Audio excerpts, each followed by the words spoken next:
পৃথিবীতে সব জিনিস চাইলেই পাওয়া যায় না।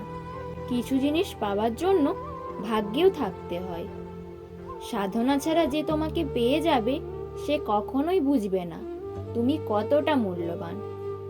কথা বলার আগে ভেবে বলো, কারণ তোমার কথা বলা কারো খুশিকে নষ্ট করে দিতে পারে। কারো কাছে জোর করে সময় পাওয়া যায় না। যে দেওয়ার সে শত ব্যস্ততার মাঝেও সময় দেবে। বাবার গুরুত্ব সেই দিনেই বুঝবে যেদিন বাবার নাম্বার থেকে আর কখনো কল আসবে না।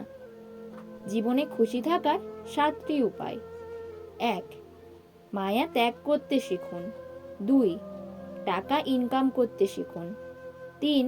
অতিরিক্ত আশা ছেড়ে দিন। 4. চিন্তা করা বাদ দিয়ে হাসি খুশি থাকুন। 5. নিজেকে সময় দিন। 6. যা কিছু হোক না কেন নিজেকে বলতে শিখুন, কিছু হয়নি, সব ঠিক হয়ে যাবে। 7. মিথ্যা ভালোবাসার পেছনে ছুটবেন না। যে ব্যক্তি ধৈর্য ধারণ করতে পারবে সে কখনো সফলতা থেকে বঞ্চিত হবে না। হয়তো সফল হবার জন্য তার একটু বেশি সময় লাগতে পারে, তুমি ঠিক ততটাই ফিরে পাবে যতটা তুমি দেবে, হোক সেটা ভালোবাসা বা অবহেলা।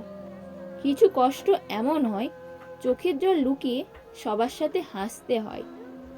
কেউ কারো জীবনে অপরিহার্য নয়।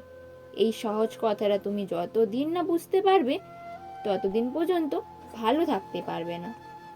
সম্পর্ক নষ্ট হয় 3টি কারণে। 1. তৃতীয় ব্যক্তির আগমনে। 2. অতিরিক্ত রাগের কারণে। 3.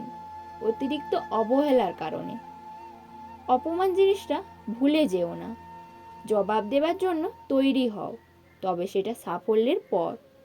জীবনকে প্রয়োজনের মধ্যে সীমাবদ্ধ রাখো, আশার মধ্যে নয়, কারণ প্রয়োজন ফকিরেরও পূর্ণ হয়, কিন্তু আশা বাদশারও পূর্ণ হয় না। মানুষের মুখ দেখে কখনো বিচার করা যায় না, কারণ মুখের চেয়ে বড় মুখোশ পৃথিবীতে আর কিছু হয় না। মানুষ যতই দামি পোশাক পরুক, যতই সে মেকআপ করুক, তার আসল সৌন্দর্য লুকিয়ে আছে তার চরিত্রে, ব্যবহারে ও কর্মে। যাদের সাথে কথা হলে আমাদের মন ভালো হয়ে যায় তাদের সাথেই আমাদের খুব কম কথা হয়।